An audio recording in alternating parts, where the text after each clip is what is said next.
Hello, this is Deborah Clay, author of The Borrowed Boy and Just Be, and presenter of Castaway Books. Each week I invite an author to tell me about the books that have inspired their life and influenced their writing. This week's guest is Eva Seyler.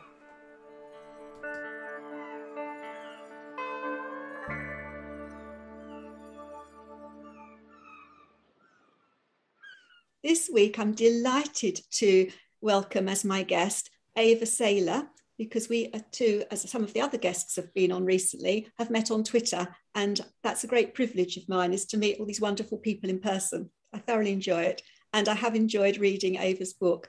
I've read The Ripples, and I have now about to read The War in Our Hearts, which is the first book she published and is best known for, but you've also written The Great Wilderness.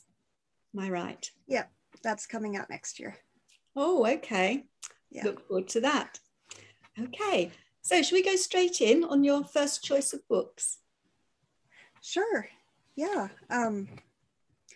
First one on my list was Winnie the Pooh and The House at Pooh Corner. I kind of think of them as one because my dad always, he had both of the books, and they were always, he would read from them interchangeably, and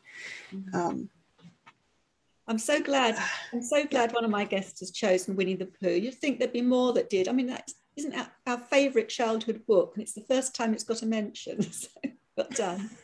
Yeah, I'm kind of surprised sometimes when I hear that people haven't read it. Everyone's familiar with the cartoon, which I have opinions about, but the book is always better. He's a lovely character. I mean, I don't think the cartoon is as popular in Britain as it is perhaps in the States, because I'd forgotten there even was a cartoon. But I don't think any children in Britain that don't grow up with Winnie the Pooh.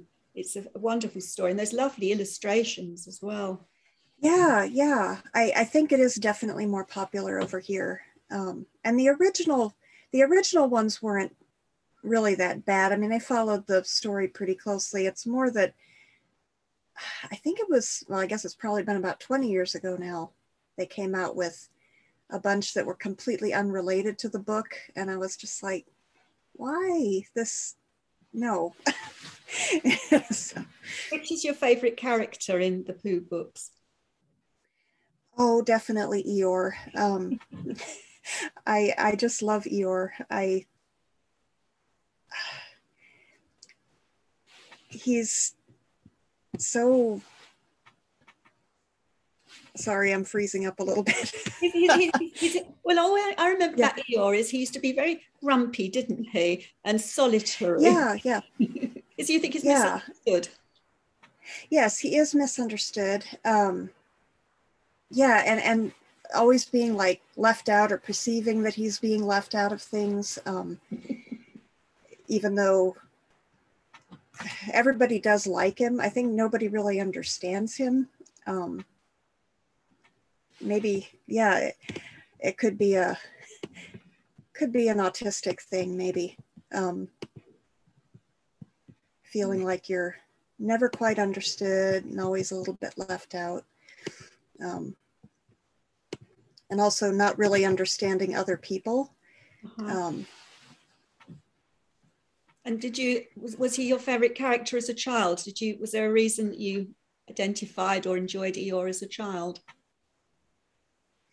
I don't think I always liked Eeyore. I don't think I really analyzed it when I was little as to why. My dad was a big Tigger fan. Ooh. So whenever he'd read the books, he wanted to read all the Tigger stories. So I have a few recordings of him reading on tape, and definitely he focused a lot more on Tigger than any of the other characters. I think there's maybe one Eeyore story that he did. Have you got your dad with you? He lives up in Yakima, which is about 5 hours north of me. He had a stroke last year. He's still alive. When you get to my age, my peers, we don't have our parents alive anymore, but we're so much younger. Yeah, he had a stroke last year, and I haven't seen him well, since before the pandemic. So yeah, it's been a long time. It's wonderful. You've got his recordings, though. You'll cherish those Yeah. of your life. Oh yeah, absolutely. So tell me, Eva, were you one of a few children, or were you an only child? I was only until I was 9. So I do have a younger sister and brother. My sister's 9 years younger. My brother's 14 years younger. So people often think I'm an only child, and in a way that's kind of true because I wasn't really interested in my siblings. I was never a baby person. Hi, kitty. I was going to say, you're a cat person, obviously, because there's a little cat there I can hear. Yes, Yeah. she just wanted to come into the closet. And you're just holding up this gorgeous little cat. Yes. What's her name? What's his name? This is Morgan. Morgan. She's quite a character. She doesn't really like to snuggle. She has a bed here in the closet that she likes to hang out in. So she's beautiful. Is it cold out there then? Yeah, I think it said it was 34 degrees out this morning, Fahrenheit. I don't know what that translates to. But, just above freezing. And remind us where you're living. I'm in Oregon, so Pacific Northwest of the US. Oh. Don't knock over the computer. So you were listening to your dad read Winnie the Pooh when you were young. Did you ever read it when did you start reading them yourself? I remember reading them to my younger siblings when I got to be like a teenager. Like if my dad wasn't home or was busy or whatever, they wanted to hear the stories, I would read them. I could never do the voices and stuff like he could, but I loved reading them and trying to do it. Yeah. It's lovely having a parent read to you. I remember having my head on my dad's chest and hearing his voice vibrate. It's just lovely feeling, comforting. Yeah. Isn't it? Yeah. Yeah. So yeah, we were always big readers. So on to your second book. Yeah, the second one is Little Women, which I think most people have read or are familiar with. I read it when I was quite small. I don't remember exactly, maybe 8 or 9, didn't really understand it.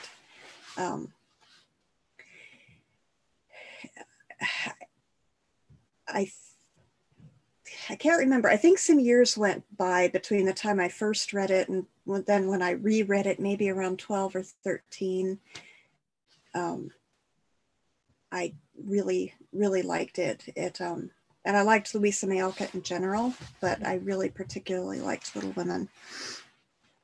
I read it, and I had several different versions of it. Would get other ones from the library because they had different pictures and I wanted to see all the different pictures. So. Have you watched the different films of Little Women? Yes, I've seen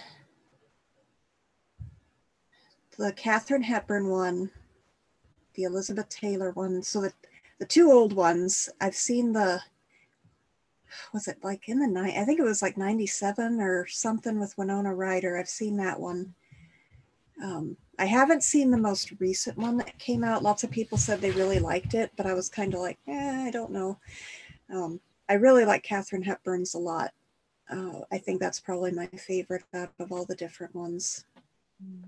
The most recent one I enjoyed because it felt that it really felt like it was from a writer's perspective. When she was talking, when she was, it was talking about how her response when her writing wasn't accepted as marketable and how she tore it up, and just the whole thing just felt like you were in a writer's head. So I could really identify with that more. Yeah. Okay. Yeah. But which of the sisters did you associate with or like best when you were younger? I liked all of them. I think I liked Jo the most. I mean, she is kind of the main character. I mean, based on Louisa herself. So I feel like she's the one you're supposed to like the most. So I identified with a lot of her because I did like to write stories and wasn't particularly girly. But one thing that I found when I was reading and rereading it obsessively was how there was something with each of the sisters that I could identify with. So it's kind of like a new book. Every time I'd read it, I would focus on a different sister and think about, oh, well, I'm kind of like this or this. So yeah, it was always kind of a new experience.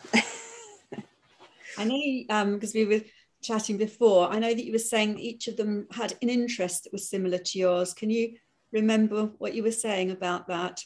Oh, yeah. Yeah, well, like I already mentioned Joe. I liked art, so I identified with that a lot with Amy, wanting to be an artist. We were very religious at that time. We were part of a conservative Mennonite church that my parents joined when I was 7. So, and we had been church people before that too, but it was just a completely different atmosphere. So Beth, I could relate to being like uber religious kind of. I found that interesting and relatable. And as a Mennonite, I knew that my future, if we stayed that way, was just going to be, I would get married and have kids. So Meg was relatable in that respect. I did end up just getting married and having kids, even though I'm no longer a Mennonite. There's no just to it. It's not just. Yeah. There was something. Yeah, all in all of the girls that I could relate to. And you are talented because you don't just write, you do wonderful drawings as well, because I've seen a couple of them. Yeah. Yeah, it's fun. I like being able to draw my characters and occasionally a scene. Usually it's just character sketches. I take them very literally. But sometimes I have done scenes. I don't like drawing backgrounds. I think that's my problem. I just like drawing faces. So. That's wonderful though, because I can see my characters really well. I mean, they become real to you as you write them, don't they? I don't describe them in detail because I think it's like when you listen to the radio or read a book, a reader gets a view of them, but you just wonder whether you are able to convey how you see them to the reader. It's interesting. Yeah. So how old were you when you were reading Little Women? What was going on in your life then? I think I got into it probably around 13 or 14. I would guess it was right around then. So, I mean, that's kind of a weird age, you're changing and your perceptions are changing and stuff is going on. And I liked the book because it was a secure thing I could go back to. My family was kind of dysfunctional, so going back and knowing a familiar story that I could just keep going back to was, I think, just comforting. Well, by then, when you were 13, then the next sibling that came along would have been about 4. Am I right? 9 years younger? Yes. So yes. that must have been a blessing and a curse in a way, because at 13, you think that you don't need parental supervision, but you probably need it more than any other time in your life. So. Yeah. I mean, would have been distracted at that time, I should think. Yeah. Well, we were always at home, so it was sort of a different situation, I think, than most 13-year-olds. I was homeschooled. We only had one car, so we basically never went anywhere, except like on Saturdays, I think we would do our shopping, or Friday evenings. We would do our grocery shopping because that was the only time we had the car and my dad wasn't at work. So yeah, I mean, my mom didn't have a whole lot of trouble supervising me, and there was no internet, so she didn't have to worry about me getting into things on the internet. If you were being homeschooled, did you still have peers that you went out with, hung out with? Well, we were very involved with church. So there would be 2 services on Sunday, then there was a prayer meeting on Wednesday. Everybody went to everything, and there would always be visiting afterwards. So yeah, I saw a lot of people my age at church, and they were kind of my only friends. As a teenager, I feel like we didn't really hang out a lot because people kind of started to split off into little cliques, and I was the weird one. And I think people just either felt sorry for me and included me out of pity, or they just avoided me. So I often found myself hanging out with the ones that were about 3 years younger, because I felt like they weren't as judgy as the ones that were my age. So I think that's a common thing with writers, that we all felt that we were a little bit outsiders and a bit different. Perhaps it's because we see the world a different way and are so much in our heads that we're all a little bit quirky in a way. Yeah, I was definitely in my head. Sometimes I've looked back at the diaries that I had at the time, and half the time I've got to sit and think, okay, was this a real person, or is this like an imaginary friend that I'm talking about? Because sometimes the names will overlap, and I'm like, okay, which Joyce is this? It can't be this one. It must be the fake one. Wow. So. And were you writing stories then? I started writing. I never really finished anything. I would copy, I get ideas from books I was reading and try to copy it, and then I get frustrated because it wasn't as good as the book I was trying to emulate. So yeah. I would just chuck it, and I think I still have a few things, but I also was really didn't want anyone reading any of it, so it was just kind of I think that was probably part of being a teenager, It was my little private space that I didn't want anyone getting involved in. Oh, well, it put you in good stead because you turned out to be a really great writer, so it's good practicing. Yeah, I hope I've improved since then. So on to your 3rd book. Oh, yay. The one I'm the most embarrassed about. Yeah, Song of the Silent Harp by B.J. Hoff. I had a friend who introduced me to this. All of the girls at church were really into the Christian fiction romances, like Lori Wick, who I've never read, and Jeanette Oki, who I'm pretty sure I've read maybe 1 or 2 of her books, but not then. It would have been later, and just wasn't a fan. Generally speaking, I don't really like Christian fiction that much. At the time, though, it was well, there were things we weren't allowed to read and things we were, so it was kind of a way to push the envelope a little bit and read romance novels because they were Christian, so-called. And I wasn't really into that, so it didn't appeal to me. But my friend got me into this one because it wasn't really a romance. It was more historical fiction, which is what I'm into. And it was set during the potato famine in Ireland, and this saga of this family coming to America to escape the famine and all the stuff that happened to them and the people that got left behind, and sprawls into 5 books, really melodramatic, which appealed to me as well because melodramatic teenager. And I liked the characters. I think that was what really sucked me in, was the characters,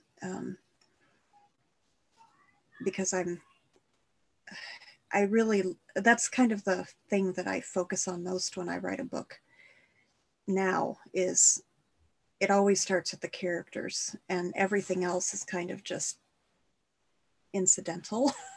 I don't really even care what time period I write in. If I've got an interesting character, I will make it work. So. And you're very good at characterization. I mean, what is it that fascinates you? Do you like to get into somebody else's head, or do you observe people a lot? And what is it that attracts you to makes you so good at it? I think both. I think probably partly because I was pretty isolated for so long. And then when we finally weren't Mennonites anymore, when I was 17, just learning to observe and find out that there were people who were different from the people I'd been surrounded with exclusively for like 10 years. Learning what made them tick and why they were different and how it wasn't wrong to be different. I feel like my writing definitely improved once I had that wider view of the world, because when you only know one type of person who are all exactly like you just can't really write a good story.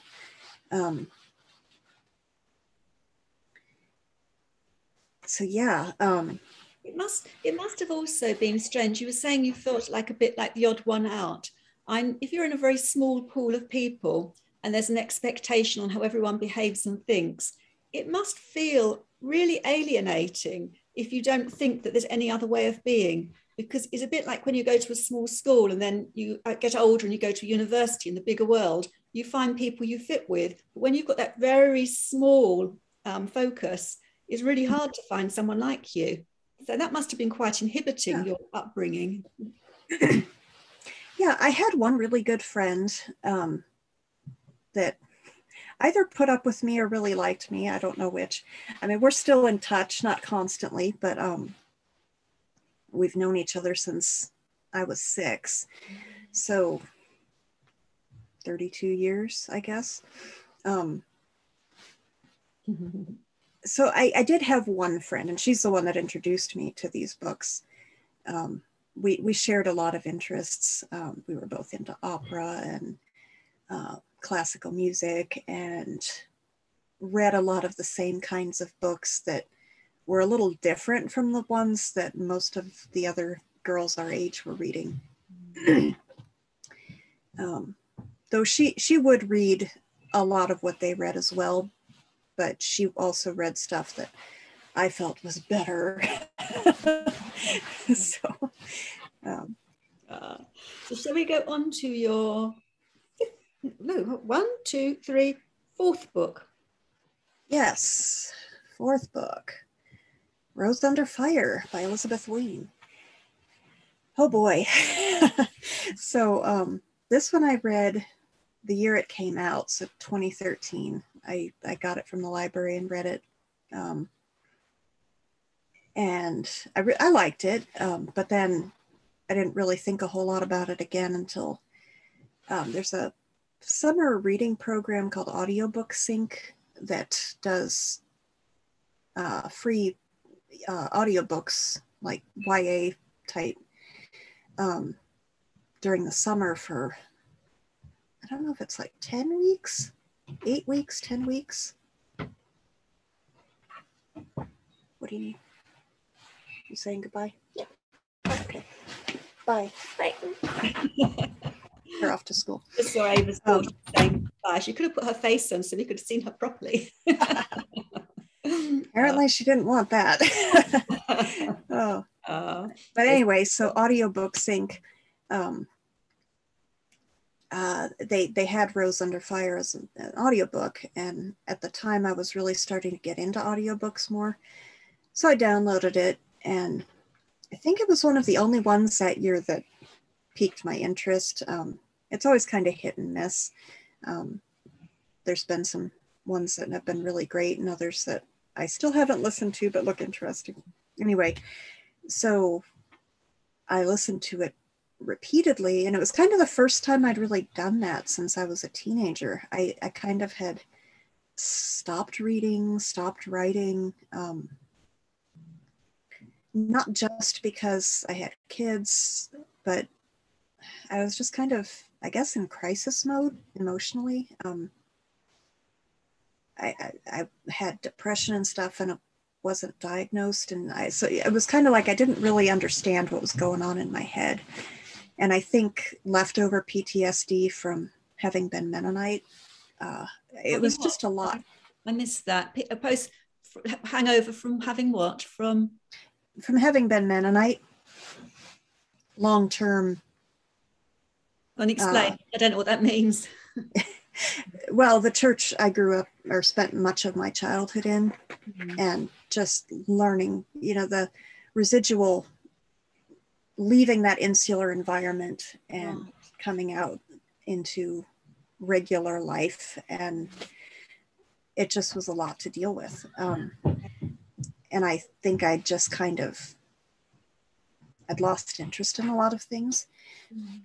So listening to that book over and over was just kind of a weird thing for me to do, because I hadn't done that in such a long time.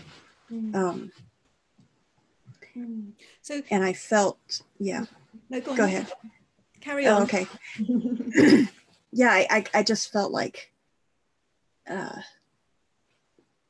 it really resonated with me, and it took me a long time to kind of figure out why.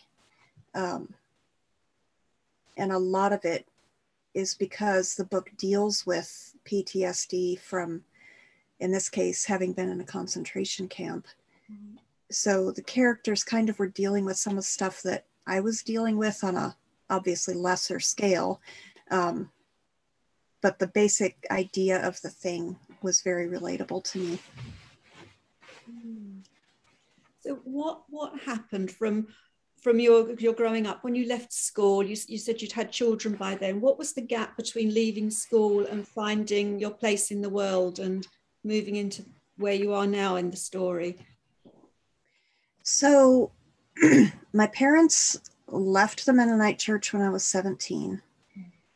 We moved to Washington State, kind of just floundered. Like, we didn't really have a church. We didn't really have, we had some friends because my mom was still homeschooling, so she found a homeschool group.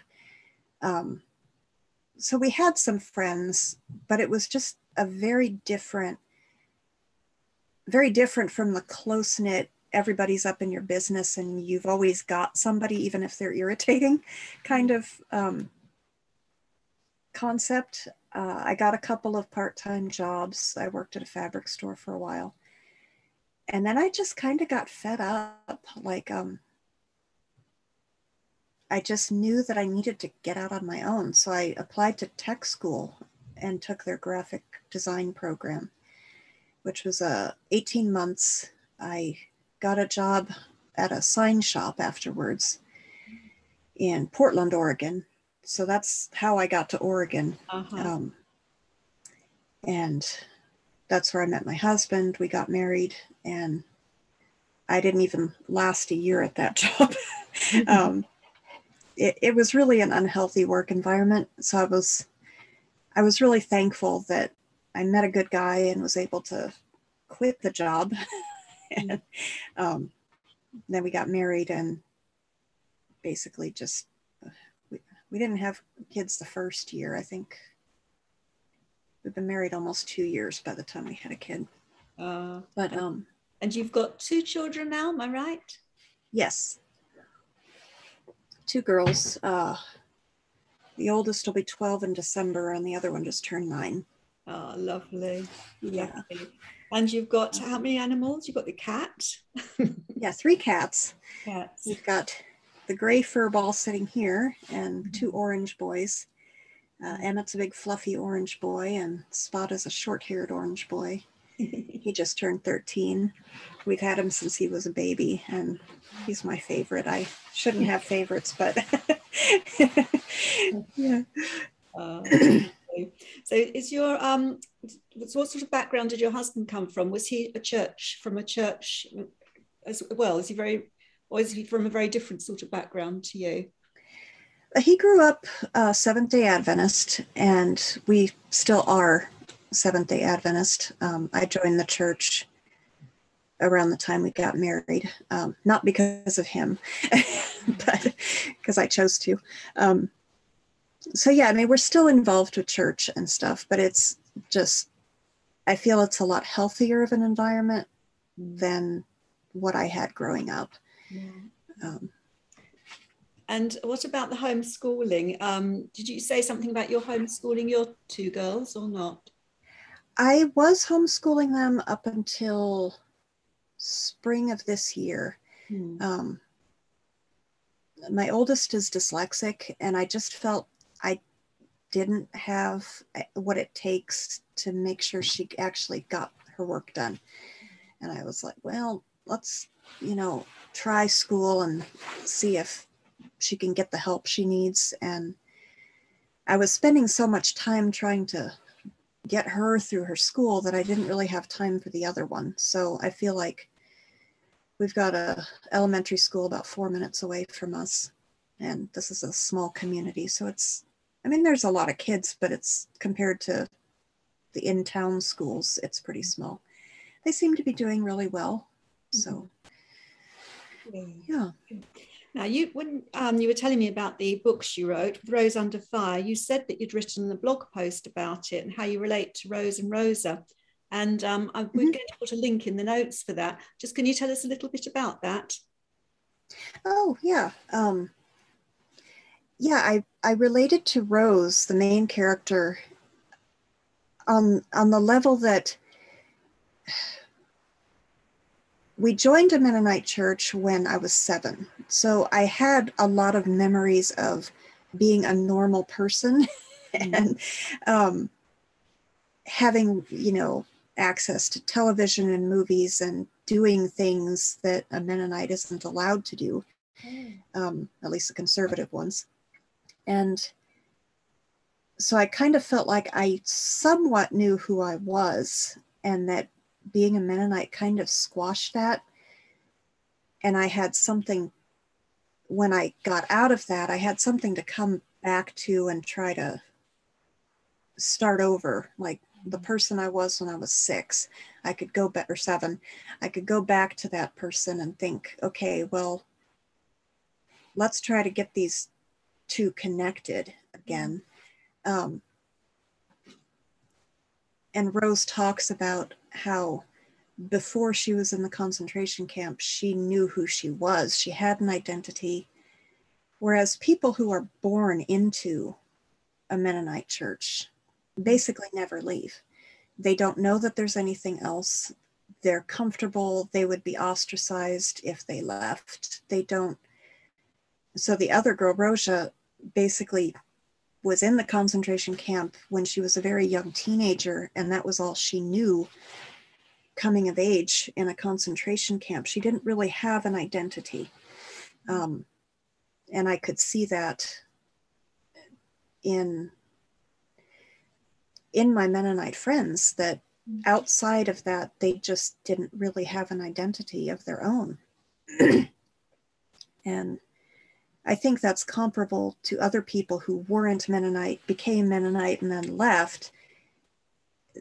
There's just like this sense that you never will fit in.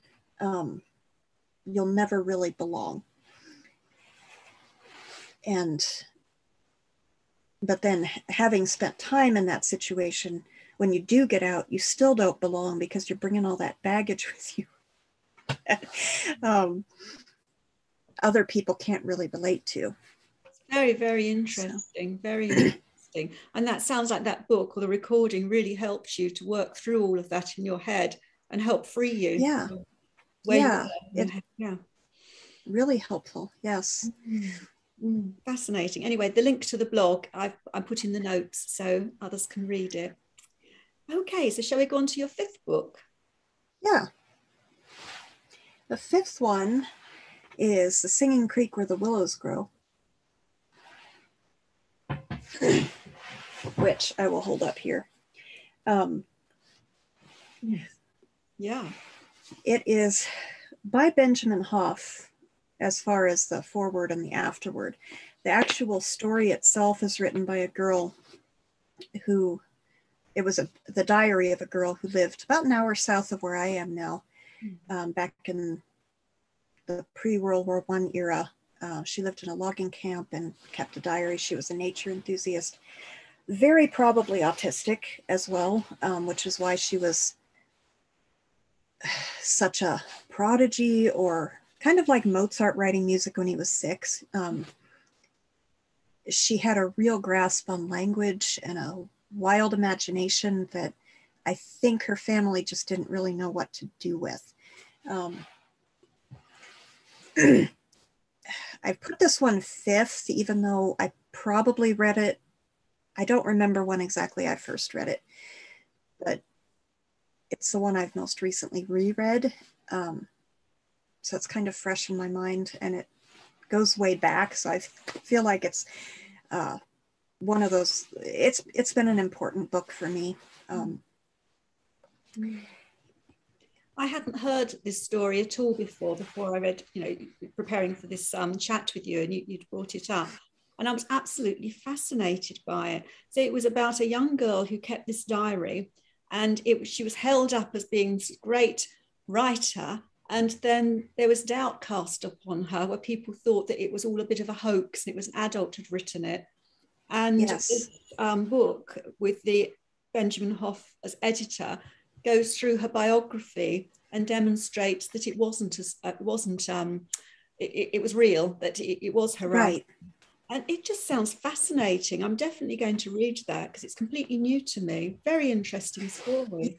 Yeah, and it's an amazing story. And I think part of the reason why I always liked it was just the whole world inside her head was just so far removed from reality at times that I could really relate to that, having had all these imaginary friends, and her friends are mostly animals that she kind of gives personalities to, gives them crazy names, usually like classical Greek names, like, oh man, some of them, like when I read this to my friend, I had to sit and stumble over some of these names because they're so crazy.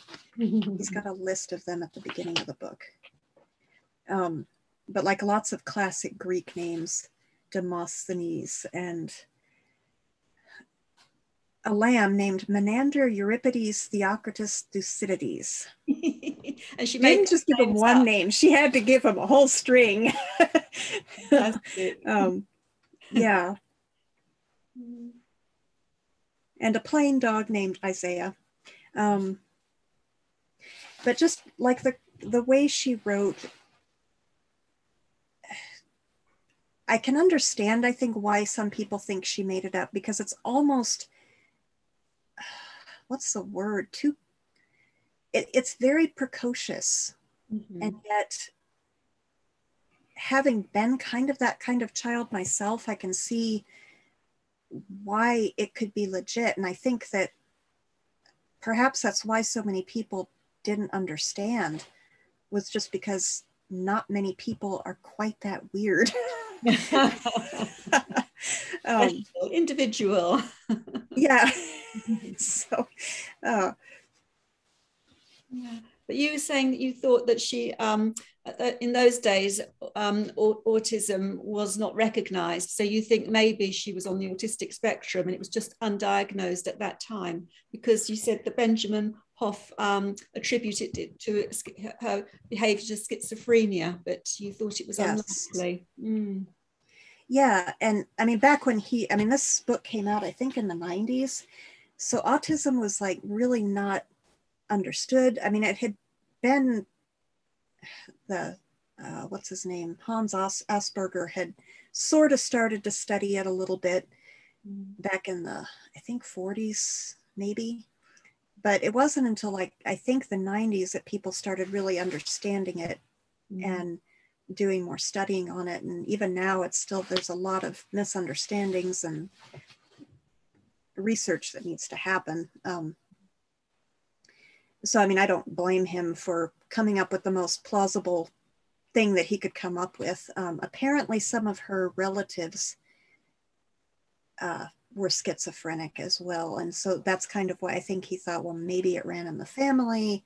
You know, so I mean, it was a reasonable hypothesis.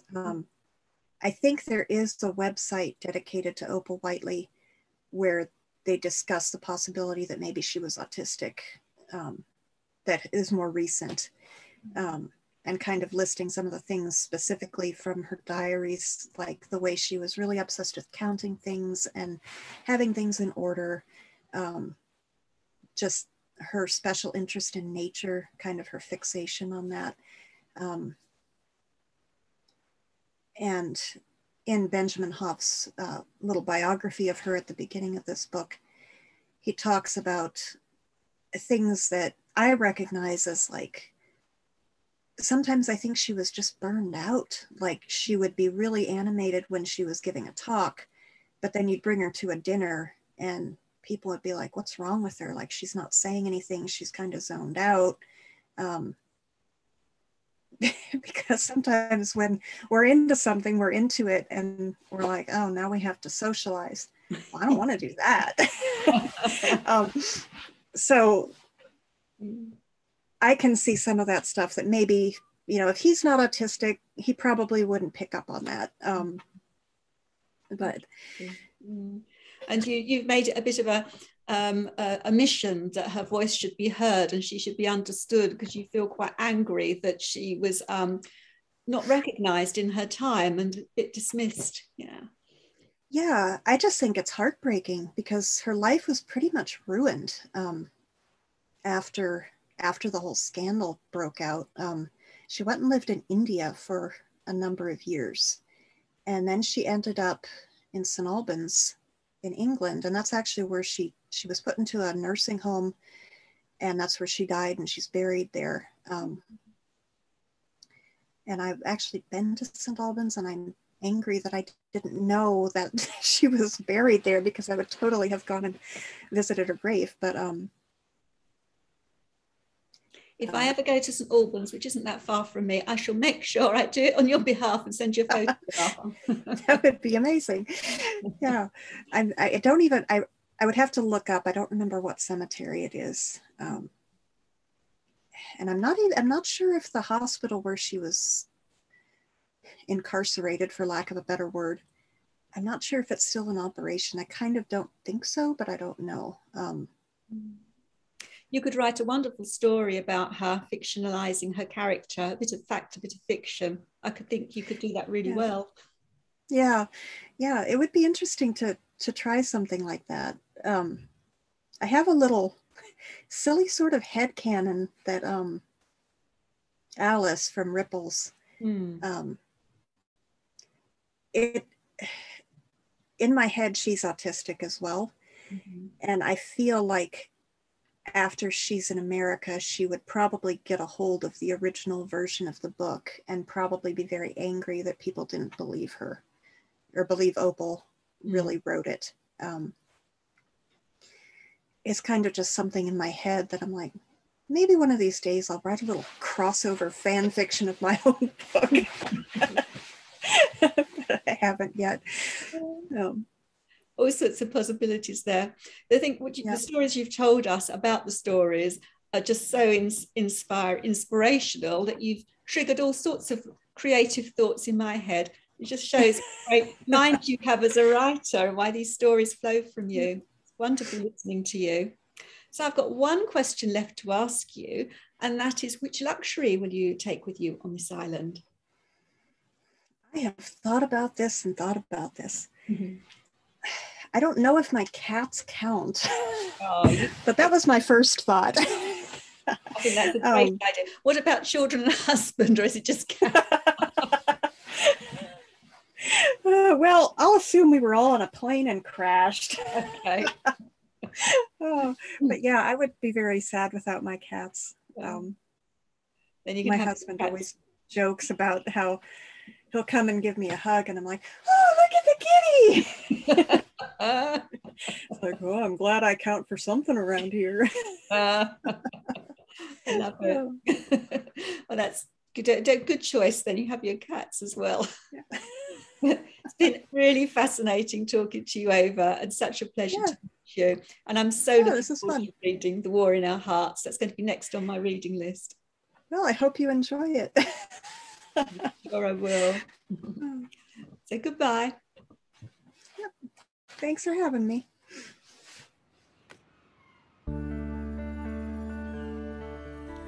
I hope you enjoyed listening to this week's episode of Castaway Books. References for all of the books discussed in this show can be found on my website, which is www.abrakdeborah.wordpress.com. It's the letter K and then my name, Deborah, Deborah. So until next week, goodbye.